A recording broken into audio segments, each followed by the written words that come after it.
Hello everyone.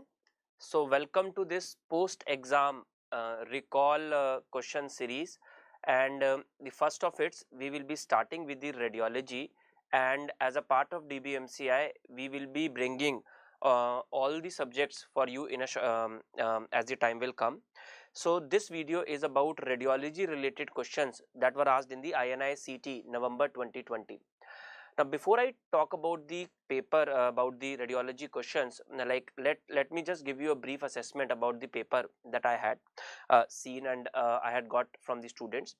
Now, I believe that it was a typical AIMS paper minus the unfortunate mistakes that was there in the paper. It is extremely unfortunate that the institute of such a repute has so many mistakes in the paper, and I feel that it should not be there, and over a period of time they should formulate a policy that such mistakes are not there in the paper, including leaving the image or not the percentage of pilocarpine or very small images, and the student found it difficult to identify them.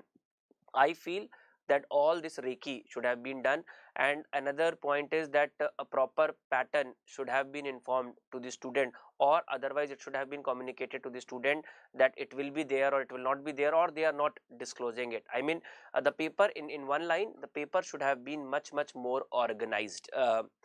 This, but okay. So now in this session we will be talking about the question that were asked from the radiology.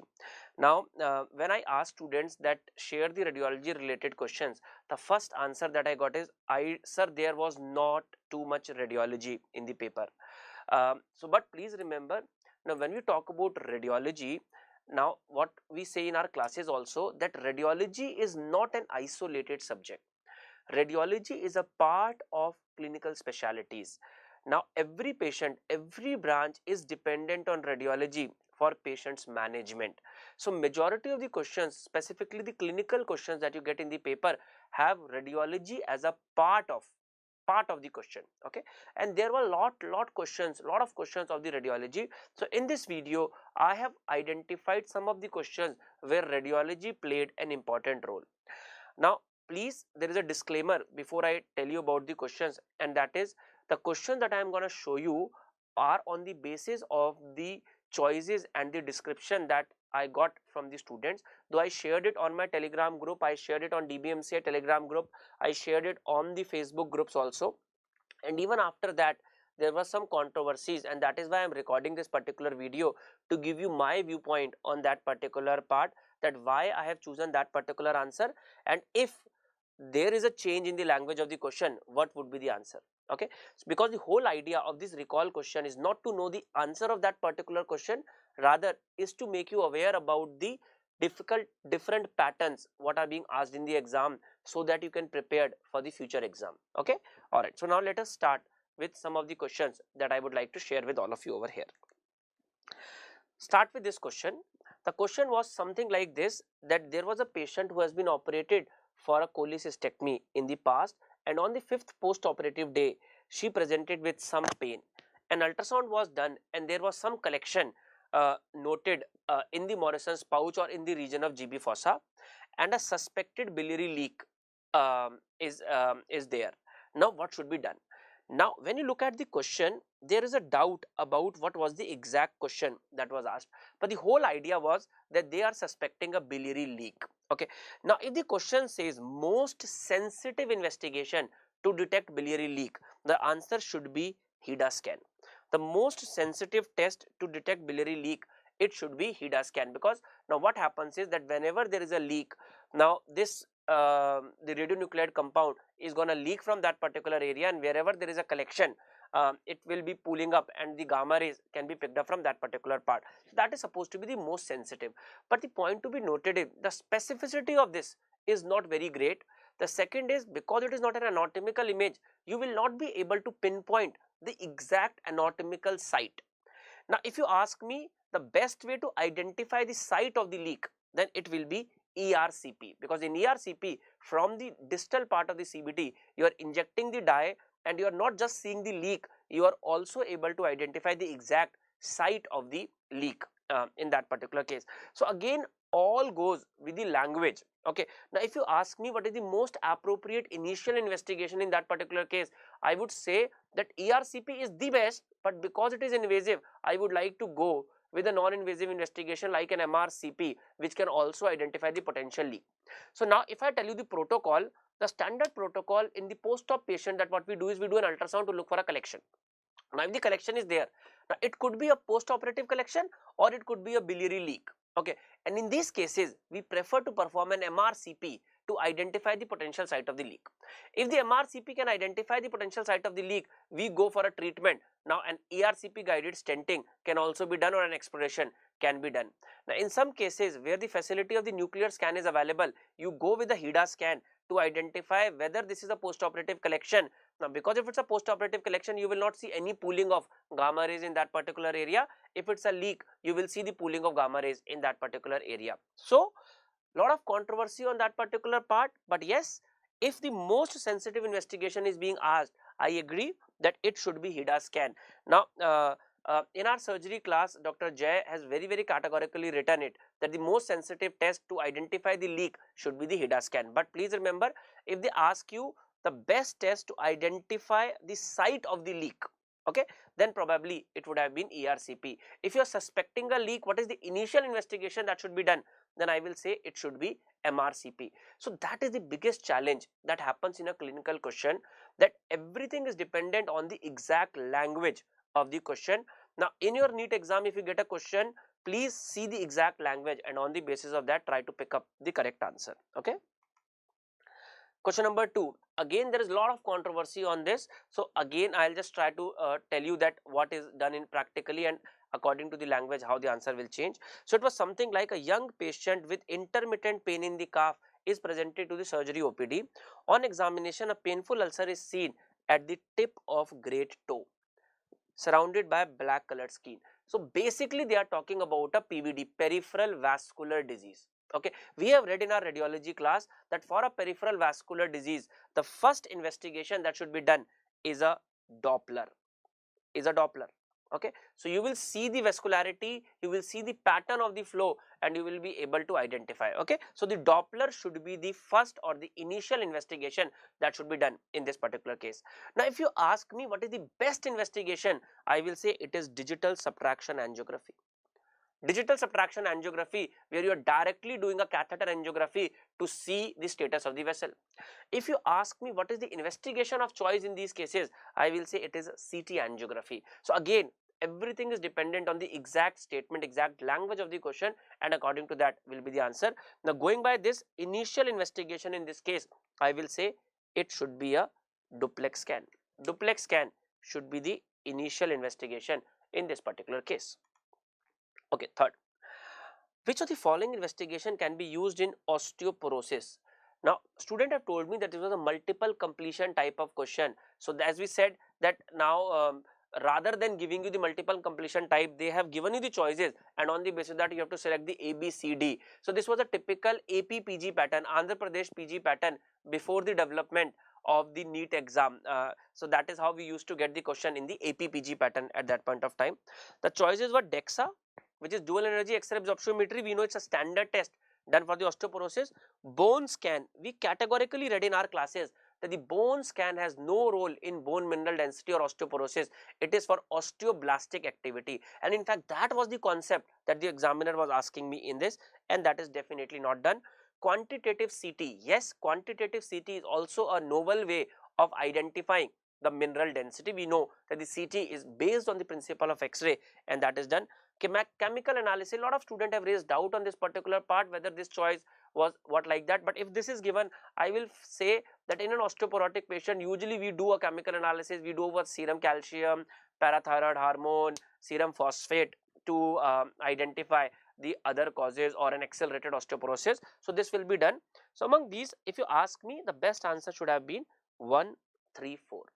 The major concept that the examiner was asking in this particular question is that the bone scan has no role in osteoporosis. Okay. Another interesting point that I want to tell you with this particular paper is that this paper has also emphasized on that particular fact that do not come into that fear of missing out. Do not come into what is called as FOMO. Now, you all have realized, those who have given the paper, that it is not about the content, about the amount of content that you have read. It is about the quality of content that you have read. It is about your ability that you have recalled. I was very, very happy after the reviews that we have received from our classes that we have done for the students in DBMCI, that the strike rate was close to 85 to 90%. Now, the result is still awaited, but I am very, very hopeful that those students who have trusted us, they will come out with flying colors in the exam. Okay, so it is the quality that will matter, not just the quantity. Question number 4. A 7-year-old child presented with lymphadenopathy, skin lesion and a falling skull radiograph. Now, there is again a lot of controversy on this. Now, a lot of people have said that the radiograph was typical of a raindrop appearance of a multiple myeloma. But if it's a child, a 7-year-old or a 4-year or 5-year-old child, I don't think that the examiner can give you an image of a multiple myeloma. It's a disease that is seen in old age. If it's a 7-year-old child that was given with a lytic lesion that is given in the skull, I feel that the question would have been more on LCH, a Langerhans cell histiocytosis or an eosinophilic granuloma. One more point is the Langerhans cell histiocytosis is a favorite topic of AIIMS examiner. They are very, very fond of asking question on this. But since I do not know what was the exact question, it is difficult for me to identify what I am probably looking for more detail on this particular question, that what was the exact question, so that I can probably formulate it in a much better way. Okay, now among the answer also there is lot of controversy on this, because lot of chemotherapeutic drugs have been tried in eosinophilic granuloma, including cytarabine, vinblastine, vincristine. In fact, there is a lot of trial on methotrexate also. So I spoke to a lot of people in this, and there was a trial which has been very, very successful, which says it's a combination of cytarabine, vincristine and prednisolone that is being used a lot in patients with Langerhans cell histiocytosis.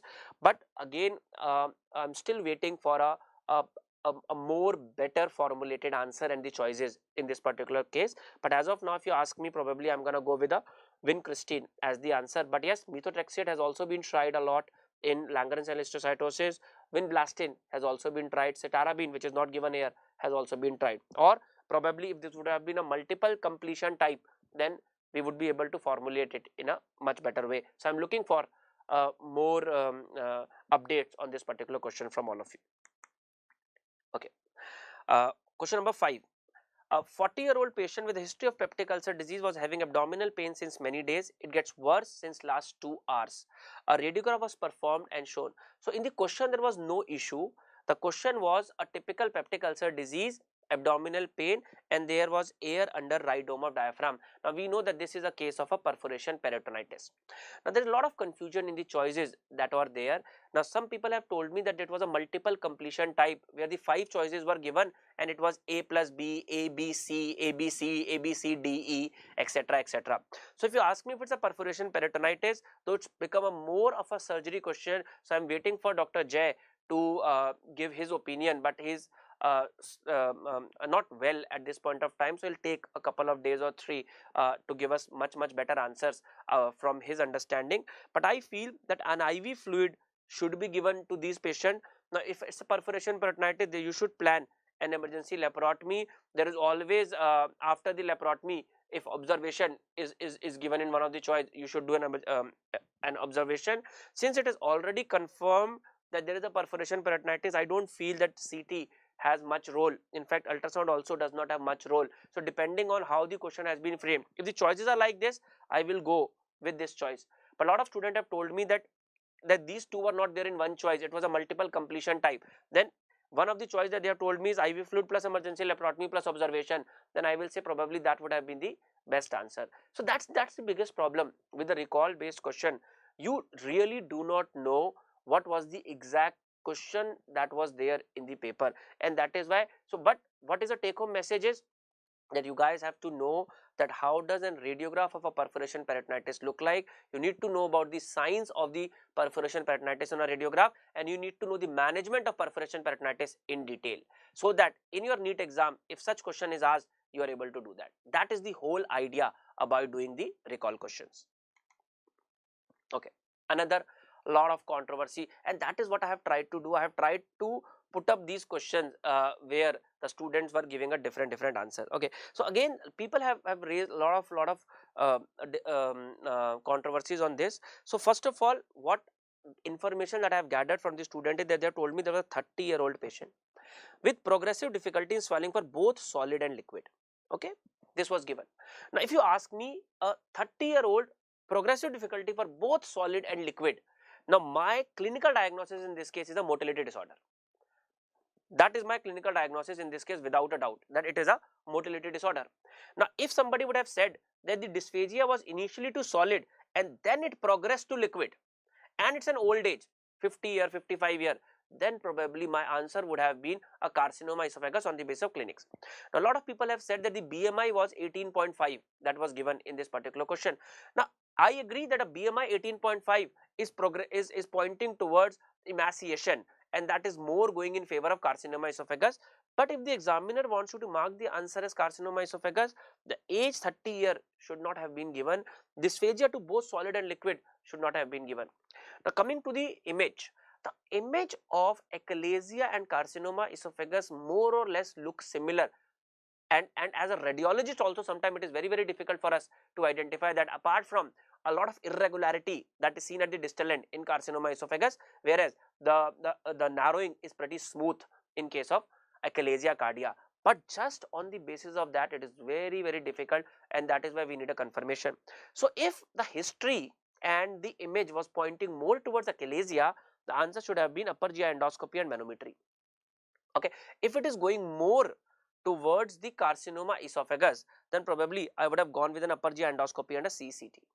Okay, a CCT, though some people might raise an objection on this particular part, that why not a PET. Okay, so we may perform a PET in these particular cases, but usually the standard investigation that is performed is a contrast enhanced CT, because you need to take a biopsy to confirm the cancer and you need to stage. Okay, and that is how. So again, depending on um, uh, the language, as I say, a lot of you must be thinking that why I am telling you this the half answer. The only reason is because the answer of the question is totally dependent on the way that the question has been structured and the way the choices have been given. Okay, so my whole idea is, I want you to be aware that you need to know carcinoma esophagus in detail for the future exam, period. That was the whole idea, that there was a question on a carcinoma esophagus management that was asked in the paper. So make sure that you know how does an image of achalasia, how does an image of carcinoma esophagus look like, and you should be able to manage it in the exam pretty well. That's all. Okay. All right.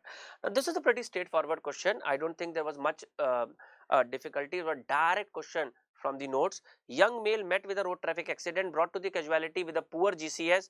Features of raised intracranial tension. No significant changes were seen on CT. Spinal images were normal. Please remember, road traffic accident, unconscious patient, normal CT. This is a characteristic triad. We all have read it multiple times.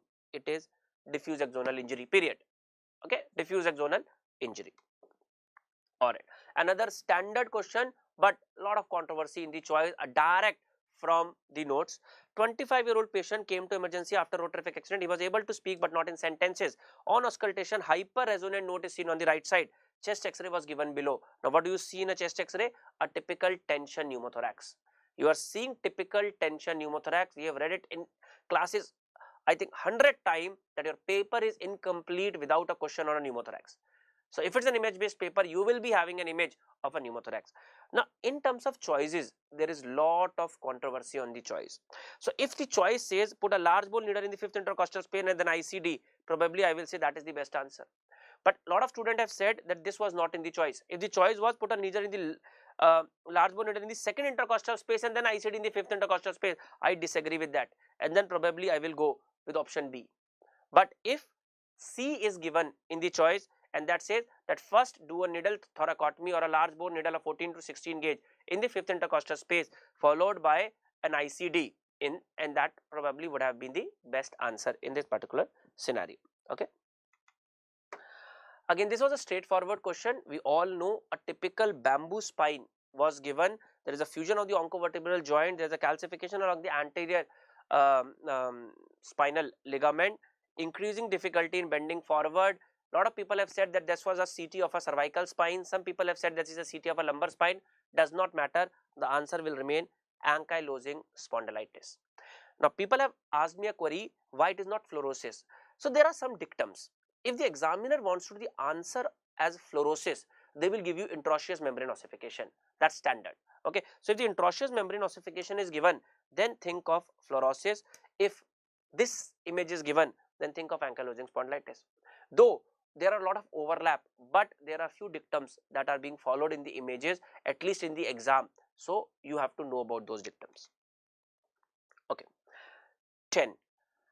In E-fast, which of the following part of the body is included apart from the abdomen? So now again, student have given me different choices in this. Now we know that a fast was majorly the 4 parts of the abdomen.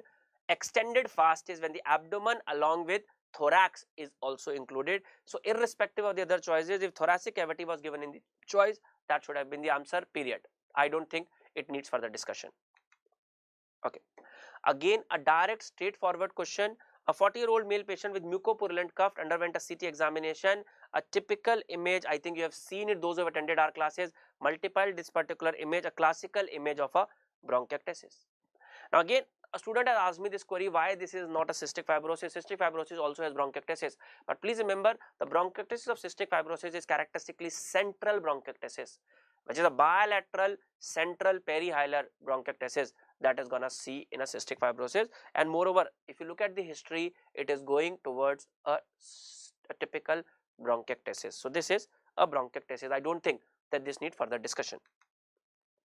Again, a straightforward question directly from the class.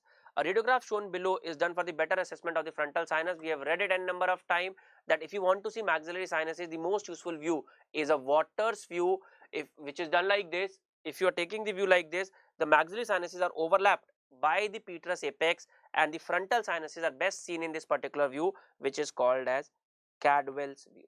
Okay, which is called as Cadwell's view. So if you look at these questions, if I just do a dissection of that, this is a straightforward question, this is a straightforward question, this is a straightforward question, this is a straightforward question, this is again a clinical question, a pretty straightforward question. The only issue is the choices. If you know the correct choices, definitely it is also a straightforward question. This is a straightforward question. Yeah, again, the question was a pretty straightforward, provided you can give me the correct question. If your correct question, I will say it is also a straightforward question. Okay, this is also a straightforward question, provided you know the correct question. This is a slightly atypical question. I agree that the management of Langerhans histiocytosis, or whether it was actually a Langerhans histiocytosis or not, this was a slightly complicated question. Okay, this is again a straightforward question based on the concept. A straightforward question, yes, a slightly tricky question. I will say slightly tricky question. So out of 12 questions that I have discussed with you, 10 are straightforward, one is a challenging question, one is a slightly tricky question, and that is a standard pattern of the AIIMS exam. I feel that the cutoff is going to remain the same as you are seeing it over a period of time. Do not expect much change, but since it was not just an AIIMS exam, it was an exam which was done for the all institute of national importance. So even at a slightly lower ranks, you will be getting seats, because the seats will not be wasted in this particular part. But yes, I was slightly disappointed because of the printing mistakes in the paper. A lot of students, when there are some small printing errors in our paper question us on that particular part, and that is what I'll say, these are the human errors. Don't worry about them, but yes, instead of such a repute, it should not be there. If you ask me what will happen to those exams, to those questions, so ideally speaking, they are not counted in the rank making, so they are considered as true for everybody. So basically, like if you say that there are 3 questions which have an error, so this paper does not have 200 questions, this paper had 197 question. So you will be assessed on 197 questions, and all of you will be given marks on those 3 questions. So basically, it was a question of paper of 197 questions, not 200 questions, if three questions had this particular problem. Okay, so more videos will be shared to all of you. Do send us your messages. They are the one that keep us motivated. Like you need motivation, we also need motivation, that how we did. Personally, I am very satisfied with the initial reviews and the messages, the uncountable messages that we have got from the students.